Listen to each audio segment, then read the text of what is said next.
அனைவருக்கும் வணக்கம். Welcome to mechanical engineering Tamil. இன்னைக்கு நம்ம என்ன எதை பத்தி பார்க்க போறோம் அப்படின்னு பார்த்தீங்கன்னா, Yamaha அப்படின்னு நிறுவனம் வந்து அவங்களோட Yamaha MT-15 அப்படின்ற பைக்கை வந்து இந்தியா லான்ச் பண்ணிட்டாங்க.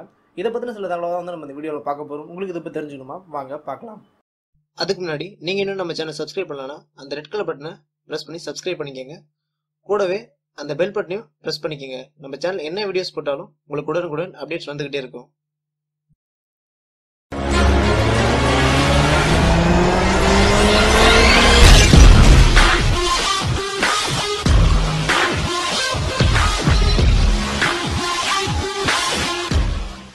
Yamahaவோட MT-15 அப்படின்ற பைக்குக்கான எதிர்பார்ப்பு வந்து கொஞ்சம் அதிகமாக இருந்தது அப்படின்னு சொல்லலாம். காரணம் என்ன அப்படின்னா, ஒரு 150 சிசியில் நல்ல பர்ஃபார்மன்ஸ் கொடுக்கக்கூடிய பைக். ஆல்ரெடி Yamahaவில் இருக்கக்கூடிய ஒரு பைக் அப்படின்னு பார்த்தீங்க அப்படின்னா, ஒரு 150 சிசியில் நல்ல பர்ஃபார்மன்ஸ் கொடுக்கக்கூடிய பைக் அப்படின்னு பார்த்தோம்னா R15 வெர்ஷன் 3 அப்படின்ற ஒரு பைக் சொல்லலாம். ஒரு 150 சிசியாக இருந்தாலும் அதோட பர்ஃபார்மன்ஸ் வந்து பார்த்தீங்கன்னா ஒரு 200 சிசி பைக்கு நிகரான பர்ஃபார்மன்ஸ் இருந்தது அப்படின்னு சொல்லலாம். அது மட்டும் இல்லாமல் அது ஒரு மினி ஸ்போர்ட்ஸ் பைக் அப்படின்ற மாதிரியே வந்து Yamaha வந்து சொல்லிட்டு இருந்தாங்க.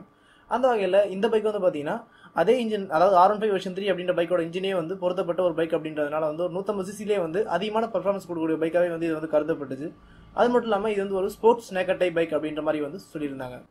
அது மட்டும் இல்லாமல் இந்த பைக்கோட டிசைன் பொறுத்தவரை வந்து பார்த்தீங்கன்னா ஆல்ரெடி Yamahaவில் ஃபேமஸாக இருக்கக்கூடிய ஹையன் வேரியனான MT-09 அப்படின்ற பைக்கோட டிசைனை மையமாக வந்து பார்த்தீங்கன்னா இந்த MT-15 அப்படின்ற பைக்கையும் வந்து உருவாக்கியிருக்கும் அப்படின்ற மாதிரி வந்து சொல்லியிருந்தாங்க. இதனாலே வந்து பார்த்தீங்கன்னா இந்த Yamahaவோட MT-15 அப்படின்ற பைக்குக்கான எதிர்பார்ப்பு வந்து கொஞ்சம் அதிகமாக இருந்தது அப்படின்னே சொல்லலாம். அந்த வகையில் இந்த MT-15 அப்படின்ற பைக் வந்து பார்த்தீங்கன்னா இப்போ இந்தியாவில் லான்ச் பண்ணியிருக்காங்க. இந்த பைக்கை பொறுத்தவரை வந்து பார்த்தீங்கன்னா ஆல்ரெடி சொன்ன மாதிரியே வந்து MT-09 அப்படின்ற பைக்கோட டிசைன்லேயே வந்து இந்த பைக் இருக்குது. இந்த பைக் பார்க்கறதுக்கு கொஞ்சம் லுக் நல்லாவே இருக்குது அப்படின்னு சொல்லலாம். அடுத்த விஷயம் பார்த்தீங்கன்னா இந்த பைக்கோட இன்ஜின். இந்த பைக்கோட இன்ஜின் பொறுத்தவரை வந்து ஆல்ரெடி இருக்கிற Yamaha R15 வெர்ஷன் 3 அப்படின்ற பைக்கோட இன்ஜின் தான் வந்து சொன்ன மாதிரியே வந்து இந்த பைக்லேயே வந்து பொருத்திருக்காங்க. அதே மாதிரி அந்த பைக்கில் இருக்கக்கூடிய ஒரு ஸ்பெஷல் டெக்னாலஜியான VVA அப்படின்ற ஒரு டெக்னாலஜி வந்து பார்த்தீங்கன்னா இந்த MT-15 அப்படின்ற பைக்கில் வந்து பார்த்தீங்கன்னா கொடுத்துருக்காங்க.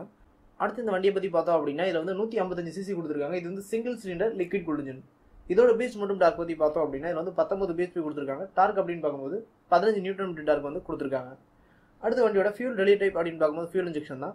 அடுத்து வண்டியோட கியர்ஸ் அப்படின்னு பார்த்தோம் அப்படின்னா 6 ஸ்பீட் டிரான்ஸ்மிஷன், அதாவது வந்து 6 கியர்ஸ் வந்து இந்த வண்டியில் கொடுத்துருக்காங்க. அடுத்து வண்டியோட வெயிட் அப்படின்னு பார்த்தோம் அப்படின்னா இதில் வந்து 138 கிலோகிராம் வந்து வண்டியோட வெயிட் வருது. அடுத்து ஃபியூல் டேங்க் கெப்பாசிட்டி அப்படின்னு பார்க்கும்போது 11 லிட்டர் வந்து வண்டியோட ஃபியூல் டேங்க் கெப்பாசிட்டி வந்து கொடுத்துருக்காங்க. அடுத்து வண்டியோட வீல் மற்றும் டயர் பற்றி பார்த்தோம் அப்படின்னா இந்த வண்டியில் வந்து பார்த்தீங்கன்னா 17 இன்ச் அலாய் வீல் கொடுத்துருக்காங்க. டியூப்லெஸ் டயர் தான். அடுத்து வண்டியோட பிரேக்கிங் அப்படின்னு பார்த்தோம் அப்படின்னா ஃப்ரண்ட் வீல் வந்து பார்த்தீங்கன்னா 282 mm வந்து டிஸ்பிளே கொடுத்துருக்காங்க. இதே ஒரு ரியர் வீலில் பார்த்தோம் அப்படின்னா அதில் வந்து 220 mm வந்து டிஸ்பிளே கொடுத்துருக்காங்க. அது மட்டும் இல்லாமல் இந்த பைக்கில் வந்து சிங்கிள் சேனல் ஏபிஎஸ் வந்து கொடுத்துருக்காங்க. இது வந்து ஒரு நல்ல விஷயம் அப்படின்னு சொல்லலாம். அடுத்து வண்டியோட சஸ்பென்ஷன் அப்படின்னு பார்க்கும்போது ஃப்ரண்ட் வீல் வந்து டெலஸ்கோபிக்கும், ரியர் வீலில் பார்த்தோம் அப்படின்னா ஸ்விங் ஆம் லிங்க்டு சஸ்பென்ஷன் சிஸ்டம் வந்து கொடுத்துருக்காங்க. வண்டியோட ஹெட்லைட் மற்றும் டெயில் பற்றி பார்த்தோம் அப்படின்னா இரண்டுமே வந்து LED லைட் வந்து கொடுத்துருக்காங்க. அடுத்து வண்டியோட இன்ஸ்ட்ருமெண்ட் கிளஸ்டர் அப்படின்னு பார்க்கும்போது வந்து ஸ்பீடோமீட்டர், ஓடோமீட்டர், டாக்கோமீட்டர் எல்லாமே வந்து ஃபுல் அண்ட் ஃபுல் வந்து டிஜிட்டலே வந்து கொடுத்துருக்காங்க. அடுத்து இந்த வண்டியோட டாப் ஸ்பீட் மற்றும் மைலேஜ் பற்றி நம்மளுக்கு சரியாக தெரியல. இந்த பைக் வந்து லான்ச் ஆகி கொஞ்சம் விற்பனையானதுக்கப்புறம் தான் வந்து இதை பற்றி தெரியும் அப்படின்னே சொல்லலாம். அடுத்து இந்த வண்டியோட விலை அப்படின்னு பார்த்தோம் அப்படின்னா சென்னையோட ஆன்-ரோட் பிரைஸ்க்கு வந்து பார்த்தீங்கன்னா 1,50,000 வரைக்கும் கூட வண்டியோட விலை வரும் அப்படின்ற மாதிரி வந்து நம்ம எதிர்பார்க்கலாம். உங்களுக்கு இந்த தகவல் வந்து ஒரு பயனுள்ள தகவலாக இருக்கும் அப்படின்னு நம்ம நினைக்கிறேன். உங்களுக்கு இதே மாதிரி வந்து மேலும் பல தகவல் அது நம்ம தமிழ் மூலம் தெரிஞ்சு சேனலை சப்ஸ்கிரைப் பண்ணுங்கள், லைக் பண்ணுங்கள், ஷேர் பண்ணுங்கள். நன்றி, வணக்கம்.